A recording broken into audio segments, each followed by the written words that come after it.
I'd like to introduce Kerry Fox, who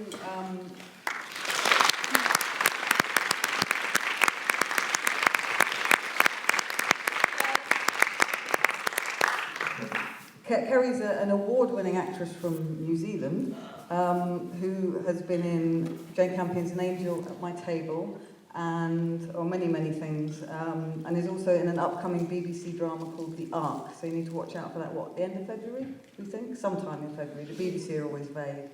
I'd like to introduce Simon Boswell.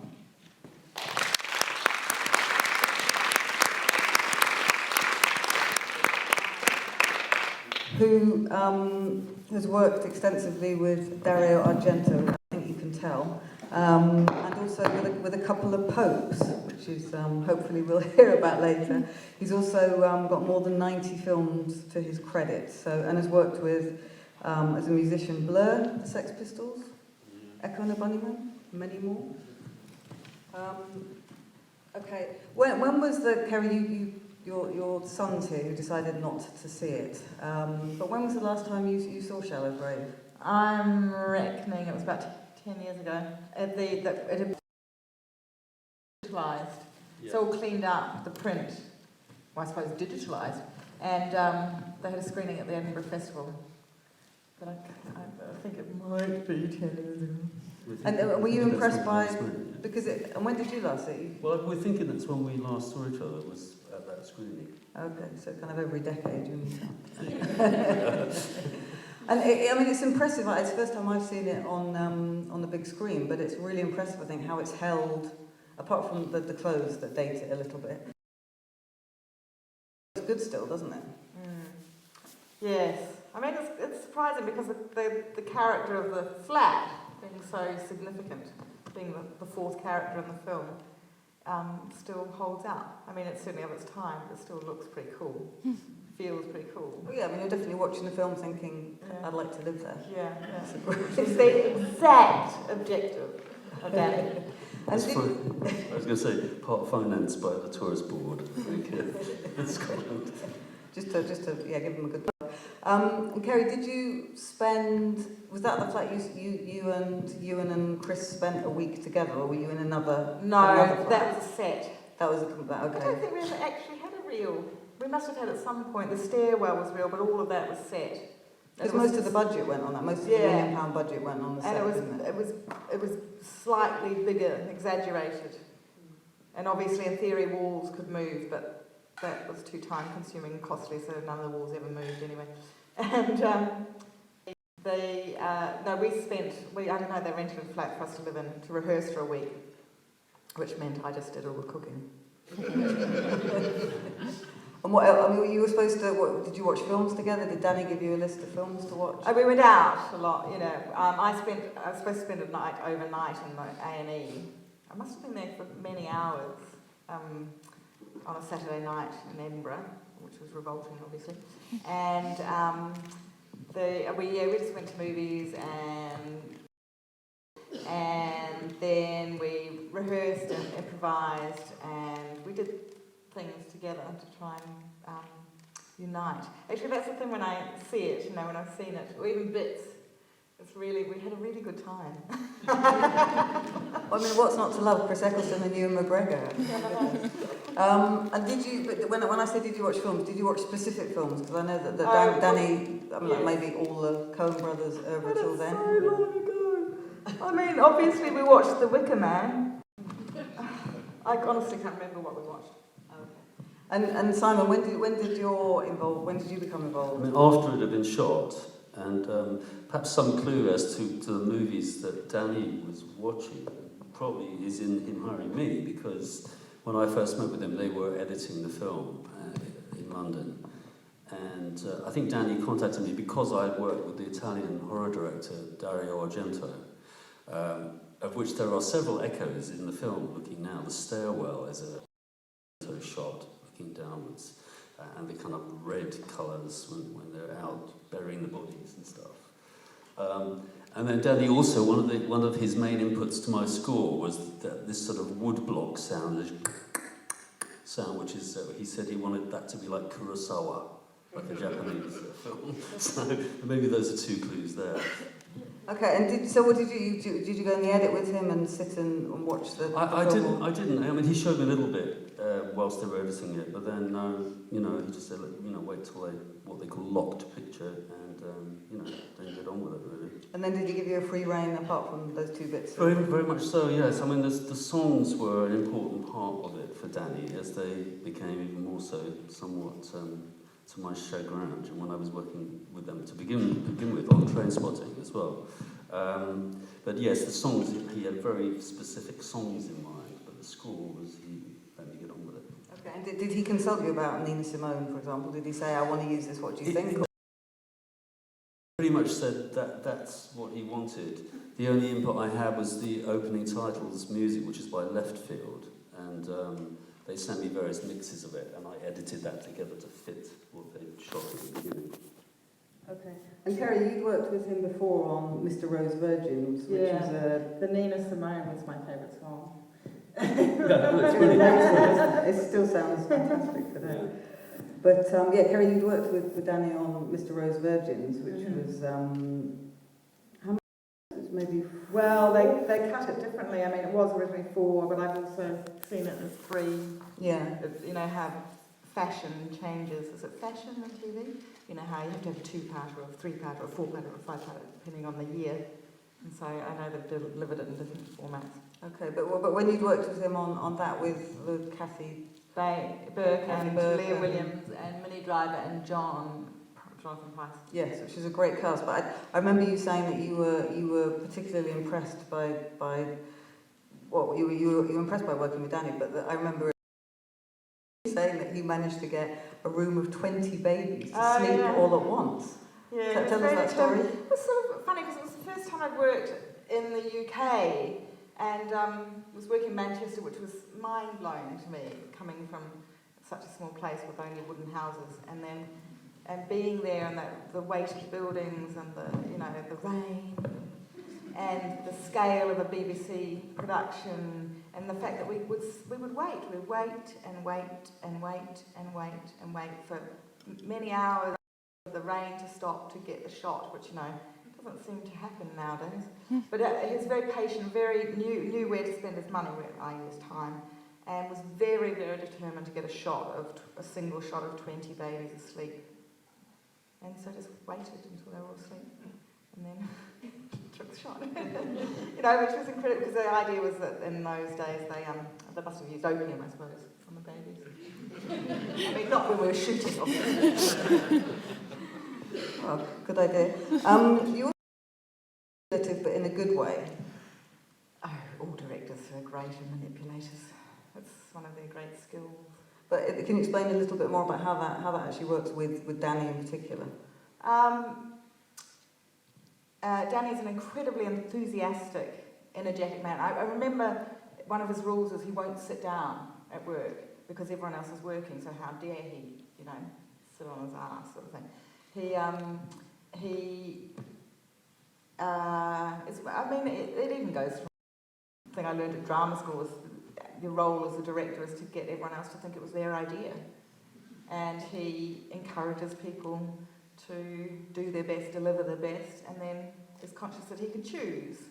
You can deliver lots of your best, as long as you're doing it all the time, and then, in the edit, he can just choose the bits that he wants. But the same with other people. It's not just the actors. It's all the crew, really. He's very engaging. And also, obviously, the important fact of that film was that the 3 of us had a really interesting and strong relationship. And, Danny was always feeding that and working it. Can I just add to that? I've worked with a lot of different directors, and the one thing that you can say about Danny is he's very decisive, and that's the kind of thing that you need from a director, because they have to make a zillion decisions every day when they're shooting a film. But I've worked with many directors who are completely indecisive, completely unserious, actually. But Danny is not one of them. He knew what he wanted, absolutely what he wanted. But he did, of course, and what's brilliant is the script of Charlotte Gray. John Hodge's script is very funny, and it's entertaining, and it's dark, and it's, I think he deserved lots of credit. I know. The other thing too is that he wants more and more. He always wants the most he can get, and I know that that's still the case for him. The funny thing about that script, of course, is that God, this is like so long ago. It's horrific. He posted it to me. Really? Yeah, in New Zealand, with a little letter saying, "Dear Kerry, I found the script that we're going to work on." And what did you? And of course it took weeks to write. It was crazy. And what did you feel when you first read it? I thought it was horrifically violent, and I thought, oh my God, I don't know what's going on. But if he wants to make it, okay. Literally that simple. You trusted him completely. Because I think he does have this, Ewan McGregor, when I talked to him for my Danny Boyle biography, and he kind of makes you fall in love with him, and then you will do anything for him. Yeah. So that's kind of the experience you have, isn't it? You trust him implicitly, and then you'll do I whatever. also learned a lot from him. I remember very specifically in Mr. Rose Virgins, I was doing with that job, he offered me every other role, but I didn't want, I wanted the one I wanted. So we had initial thought, whatever it is, conflict. No, it wasn't conflict, it was just but then I was doing a really, really big scene with the central scene for my character, and we were under a rain machine, which is horrific. So you under the frock, long frocks, we were wearing sort of this plastic layer to keep you dry and try not to rustle with the sound, and did a really great take that I was absolutely thrilled with. And Daddy said, "Well, do it again." And also in those days I was sort of a bit stuck and, obviously less experienced, and thought that, that was all you could deliver. You could only deliver it once, and that was it, and it should be captured then, blah, blah, blah, which I don't believe now at all. And anyway, so I did it again, and I thought the performance was flatter, and he said, no, that's the one I'll use. I'll use the second take, I'll use it. And so we never really watched playback in those days because of the time, but he made me watch the 2 takes there and then, and suddenly I saw what he was talking about. And it was a real revelation to me. It's so clear and so stayed with me that what I feel, the delivery of the best performance, doesn't really mean a thing, because it's not about what I'm putting out there, it's what the audience receives, and understanding that you have to leave room for the audience to feel it, so that when they're watching it, they are moved to react. And if you're doing all the work for them, then there's no space for them to do that. And it was and so from that moment I just completely trusted his judgment. I mean, it's interesting you talking about kind of pulling the audience in. I think that the initial, when I first saw it 20 years ago, was that I didn't like any of the characters. And I think Sight and Sound gave a damning review where they said it had no heart and was a horrible, cold film, and it was worse than that. It was very, very damning. But I think it's very interesting that he can present 3 very dislikable characters, and still you are rooting for one and then the other, and then how do you think that works? How does that? Did you talk about that? You must have talked about that, I'd imagine. Really, wasn't it? That what you first said about I want to live there, I want to be there, and also their reliance on each other. I think that is that your phone? No, it's where we're sitting.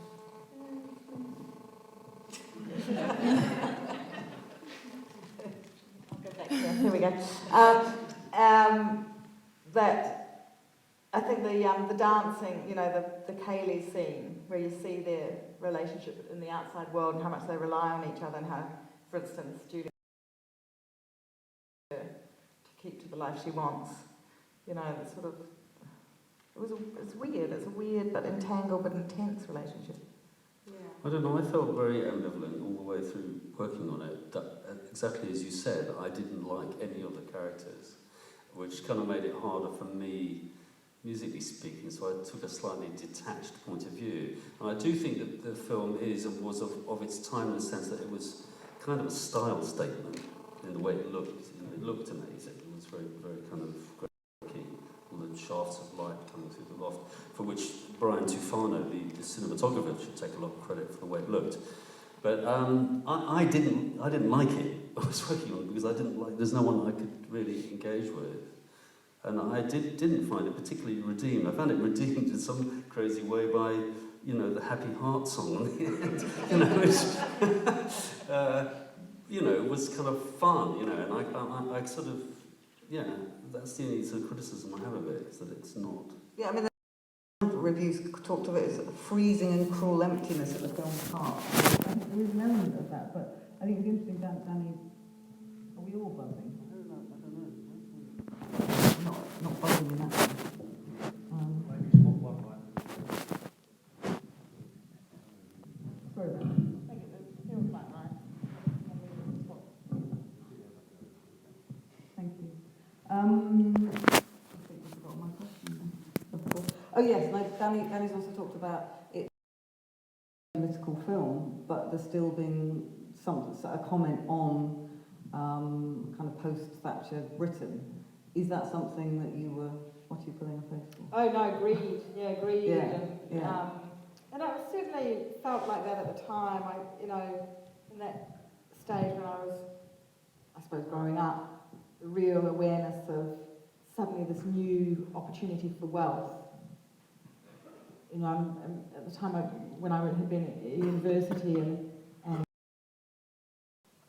afterwards, that, you know, it was all that everyone was going to be in media and everyone just started to get mobile phones and they were going to make lots and lots of money and they were just going to do whatever they wanted. It was definitely... And the money mattered more than friendship and anything else, in a way, which is what I guess that says in the end. Yeah. But is that something you discussed, or was that just kind of in the air at the time? Can't remember. I remember knowing it. I remember being very conscious of it. I remember thinking about it a lot, being concerned about it, being my own career choice, because my sense was that people who I knew wanted to be actors, to be really wealthy, really famous. So it wasn't about the art, it was about the fame and the celebrity. Yeah. Yeah.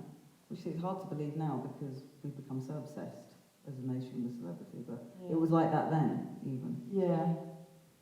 But the route to all of that wealth and importance was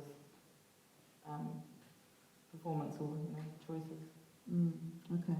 And did you, I know, I mean, £1 million is kind of such a tiny budget, and there's the stories of Andrew MacDonald, the producer, having to hold back the film. Were you aware of that? In the last fight sequence, it's just insane. Andrew had missed out of my understanding, and I could be, you know, obviously making the story better now, 20 years later. But apparently he'd missed out of zero when he was ordering the stock. So and we were shooting that last sequence on almost the last day of filming, or somewhere near the last day. So every single take, Danny turned to Fox and said, "What was the footage? What was the footage? What was the footage?" So he knew how much footage, like how many frames he had to get the whole of that sequence in with the, you know, and the prosthetic and the knife gangster and all that sort of thing in that day. To do it, it was extraordinarily tense. Anyway, and the fact that, because Ewan's body was under the floorboards, wasn't it? Was his body concealed under the floorboards? For the stab, The stab, it was, wasn't it? Where you see the money in the final scene, I think his body was under the floorboards, and it was a dummy. Yeah, I can't quite remember all I that. can't remember all that. The more significant was putting the knife through Chris's throat. And how much it cost to do that? Yeah, well, the fact that I was running at him with a sharp kitchen knife was always my concern. Not to have a drink before that. And Simon, so for you working, does the budget affect you in any way on British films? I mean, you worked in Italy extensively, which you were talking about earlier. Was it a very different experience, spending that time in Italy and then coming back and working with somebody like Danny? It was only a different experience. Well, okay, I didn't get decent budgets until beyond Shallow Grave, actually. In fact, with Shallow Grave, I'd done 20 Italian movies up to 1990, when I did a British film called Hardware, Stanley. And then I had to wait till Shallow Grave, and Shallow Grave was a surprise hit, you know, and that transformed my career and everyone's, you know, including Danny and you and everybody involved, I think, in a way. But I still didn't have budgets to use any other musicians, even, you know, Charlotte Grover's or me, in my little bedroom in a place in Clapham, where I wrote all of these soundtracks, you know, until I began to be able to use orchestras, probably, you know, a good 4 or 5 years after Charlotte Grove. But what sort of technology did you have back then? When you say in your bedroom, I mean... Yeah, well, it was all, you know, synthesizers and samplers, you know, were developing a computer technology. And my career pretty much spans the use of computers in electronic music. I mean, the very first movies that I started doing, I think in 1985, the computer I used was called a Commodore 64, which was a 64K, not 64 meg. So, you know, I've ridden the entire sort of evolution. But I had pretty effective samplers that could sound like a piano and sound like strings, and you know, get away with it and do it myself. That's pretty much what my career was up until that point. And I think, I know it's going off just a bit, but I'm so fascinated by, in case nobody else in the audience, what you were telling me before about, if you don't mind, Kerry, us going to Italy for a bit, but working with the Vatican and a couple of popes. Because I'm really strange thing for me, you know, speaking, you know, I am not a religious person or Catholic at all, but there's one man in Italy who was kind of responsible for my film career, an Italian guy called Vincent Messina, who encouraged me and introduced me to Dario Argento. So he began my career as a composer, which, you know, has been great, and I have a lot to thank him for. But around about 1999, he, sitting in Rome, had this idea, listening to Pope John Paul singing a Gregorian chant on his balcony in St. Peter's Square about why we didn't do an album with the Pope. So, he asked me and got me involved in this project, which I did, and I actually ended up being a DVD, which was completely weird. Some of it was trip-hop music, some of it was orchestral. You know, why I get involved in these things, I don't know. But it led to 2 or 3 projects with the Vatican, which were just brilliant for me because I could spend time in St. Peter's at night recording the Gregorian choir, the Vatican Gregorian choir, which is an amazing experience for me. Yeah, as a non-religious person, it was just good fun. So that's, you know, there you have it. I just love that story. So I thought I'm going to open out to questions in a minute. But sorry, Wayne. But Kerry, did you have a sense when you were shooting the film that it was something special, that it was going to change? Because then also, it's funny talking about it now. I'll show you something else before anyone asks questions too. The funny thing, I mean, then I watched all rushes every day. I mean, when we shot Names at My Table, we watched them screened in a cinema every night. And then on Charlotte Grave, I watched every single set where we got them a video, I suppose. And now, don't watch any at all. You don't get offered that opportunity. It's really strange. And I would have to say, it would be considered a very healthy budget for a low-budget film. Yeah, that's Things true. have changed As I was saying, I was so thinking, much. actually, that is, a sizable amount of money. But did you take it, or did you go with Danny to the Dinar Film Festival? Is that where did you go? Oh yeah, we went to Dinar, we had a fun time there, pretended I could play football. The other thing during that, of course, I used to read the back page, the football section, before I went into work in the morning so I could...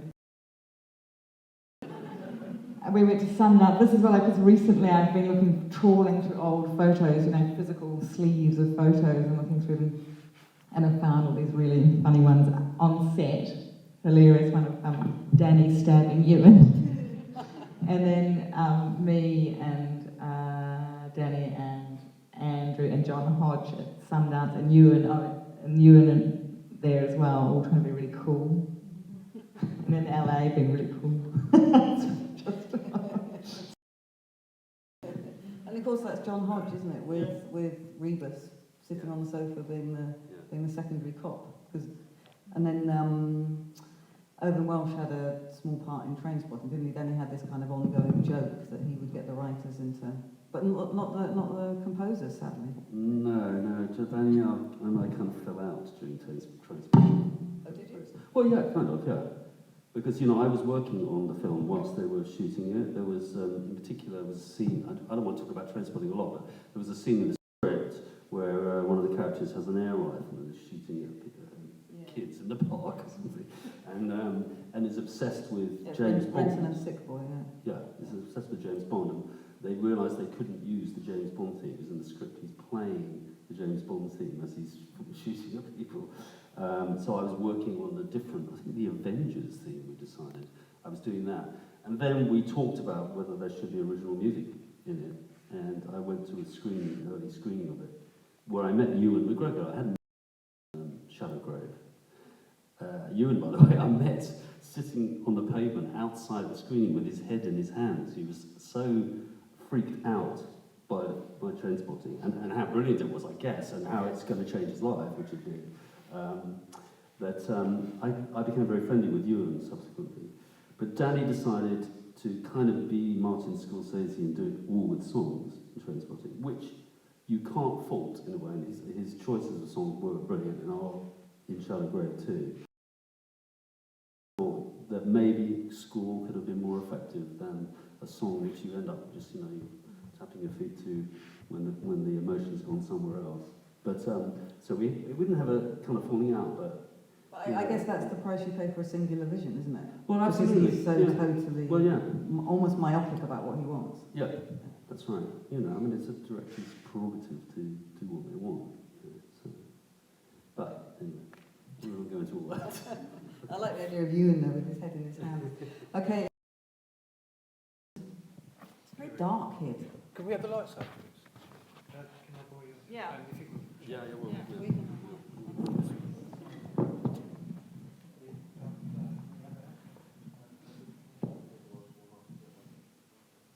Okay, well, I'll just have to point it. You'll adjust, I guess. Any questions? Gentlemen, gentlemen. Just a short. I didn't realise until the start of this film that the now originally called Cruel, which seems a simply more appropriate title. What did you feel, Kerry, being involved in the way they presumably you knew of the original title? I've never heard that it was called Cruel before, ever. Now to know that, you think that would have been a better title? No. It doesn't really have a ring, does it? Exactly. Thank you. The gentleman there with the glasses, just in the middle.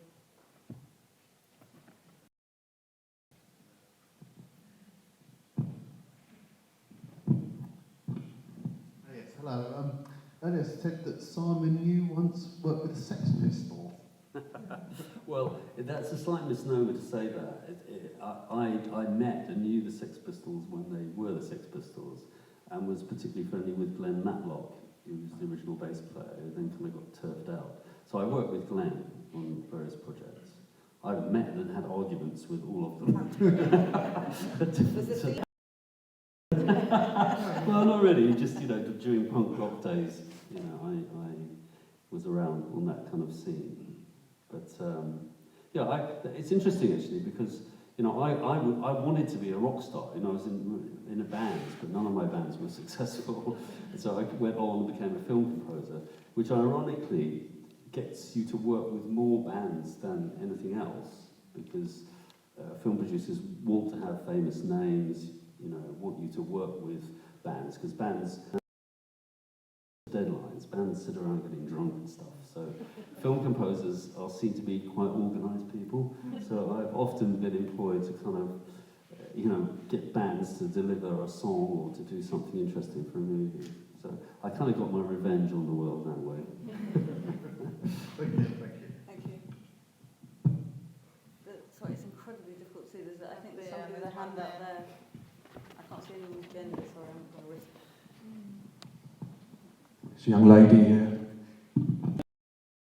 I understand the first assistant director was replaced at the beginning of the shooting of Shadowgrave.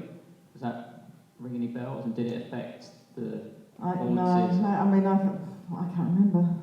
I can't remember that at all. I think there's maybe Trainspotting in my book. You have to buy it. Ah. Okay, thank you. Well, can we all plug things? Yeah. Get your wares out. Sorry, where was the other? Did we have another? Yeah, you know, the ADs are always the scapegoats. Young man here. So young. I'm interested in the connection between Shallow Grave and Scottishness, and why do you think you were cast, Kerry, when you are from New Zealand? Was that anything to note? Well, I suppose when I worked on Shallow Grave, I really felt that I'd found my comfort zone and my niche here with all the Scottish people. My two children are completely Scottish, apart from the fact they were born. And so it was sort of a real sense that that they were like-minded. There was a lot of similarity culturally and also in the clanniness. I mean, my life in London revolves a lot around New Zealanders and Australians, and it's the same with the Scottish sort of clanning and community. And I found it really hard to become close to English people here. So I really sank into that. I thought it was very. So maybe that's partly to do with it. It's my nature. But also Danny and I, when we worked together, we said we want to make a film together. That's what we want to do. And so as soon as this came up, he just wanted me to do it with him. Well, was there? Sorry, now I hope everyone can hear. You can repeat the question. Yeah. Did you ever talk about doing it in a Scottish accent, or were you always? Did I ever talk about doing it in a Scottish accent? I think we must have, but he wasn't worried about it at all.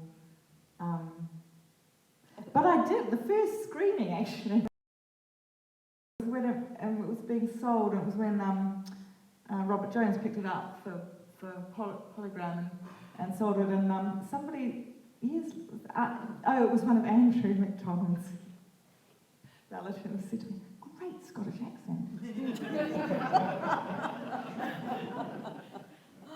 I love that. Okay, any more hands up?